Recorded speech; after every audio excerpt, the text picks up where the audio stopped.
And I have a very good reason to be. They're saying, hey, if you want these things, you need to put your money where your mouth is and prove that you want these things. But you're missing the point. It doesn't. Look, we'd give it all away for free if it turned into something else. That's all. Okay, when people started downloading music for free, which I was a fan of, and I came out publicly, unlike about 98% of my brethren and sisterin in the music industry, and said, Napster's a good thing. If you look back, I was a person saying, this is a good thing. Okay? Sharing music is not a big deal, but what no one thought would happen is they stopped coming to concerts.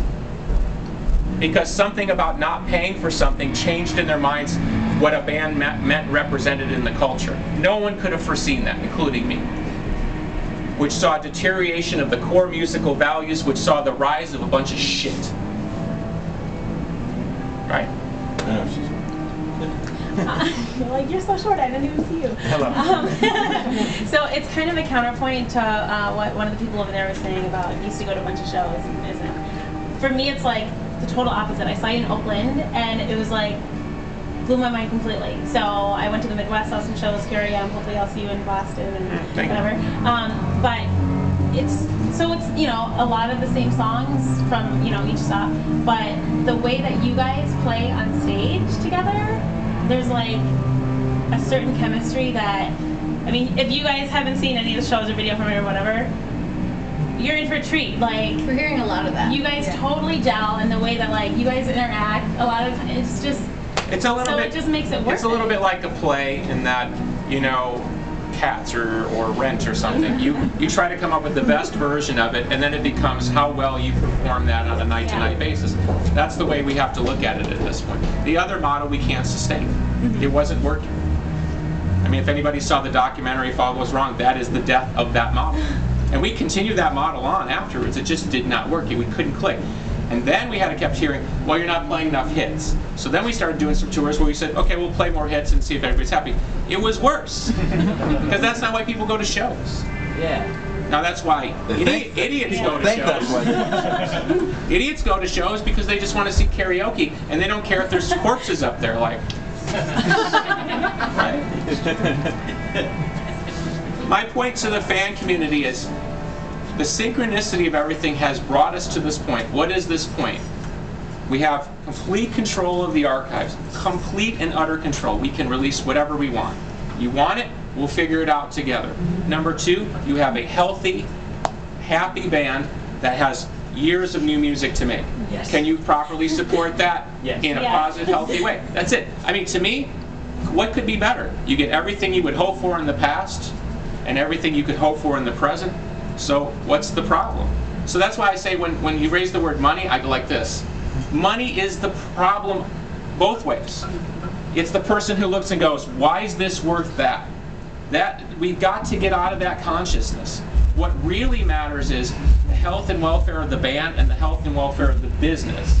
The business can be run as a cool, modern version of the record business that we control, and we can come out looking like special. And you can vindicate and turn to your fans and say, there's a reason the Smashing Pumpkins are continuing on and all these other fucking posers are dead.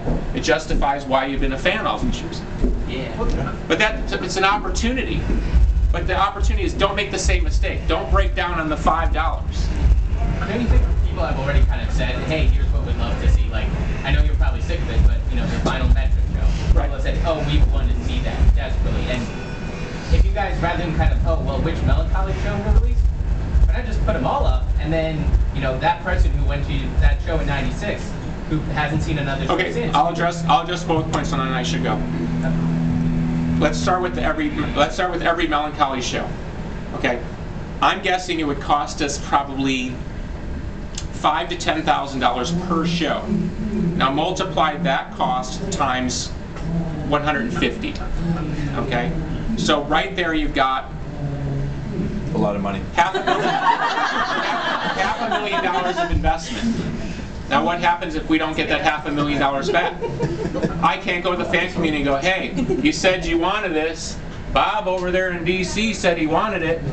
As soon as I go, well, hey, we're not making our money back, you're an asshole. You haven't even gotten enough of our money. aren't you rich enough? It's like, what? It's not about that. We do want to put this stuff out, but that's not realistic. That's my point. So how do we do that? That's what we talk about internally. How do we do that? Hey, I would love it. It'd be awesome. But do you think you could pull back those kind of old fans that, you know, they go back to... Oh, the old fans are gone. Okay. They're gone. They're not coming back. I'll tell you, this is the only way. This is the only way. This is me talking, okay? I'm still here. This is my opinion. And I'm inside Oz, so I don't have always the proper perspective. The only way you get that fan base back is if the kids approve.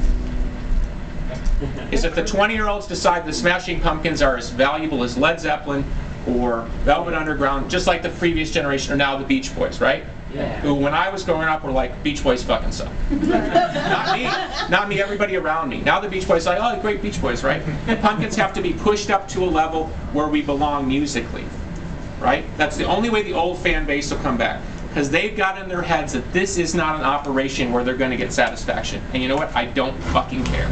Yeah.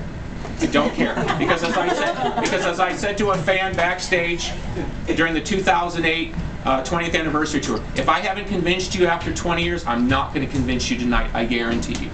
And the person said, but what if I don't like it? And I said, that's rock and roll. Yeah. That's What rock was and the roll. other thing? What was the other? Metro. Final Metro show. Listen, that will come, right? Okay. But what I didn't want was, like, I'll give you an example which will explain what you're asking. We had a meeting with EMI 4 years ago, right? President of EMI, head of marketing, head of all those guys are fired now. So right? Head of marketing, head of internet, right? They hand me a piece of paper and they go, okay, here's what we want to do. We want to reissue Siamese Dream and reissue Melancholy, and we like a From the Era Melancholy live CD. That was their proposal. And I go, what about the first album, which is influential and was a platinum album? And what about the fourth album, which was influential and went platinum? And what about the B-Sides record that went platinum? What about all those other records? And they went, we don't care. Okay? So my point to you is if it's a sustainable model, then that's part of the sustainable model. If all a fan wants to do is just go through and cherry pick, I want my last Metro show, I want my Melancholy Live Era CD, and I'm going to ignore all the rest of this. I'm not even going to pay attention. I'm not going to tweet about it. I'm not going to share it. I'm not going to let people know. I'm not going to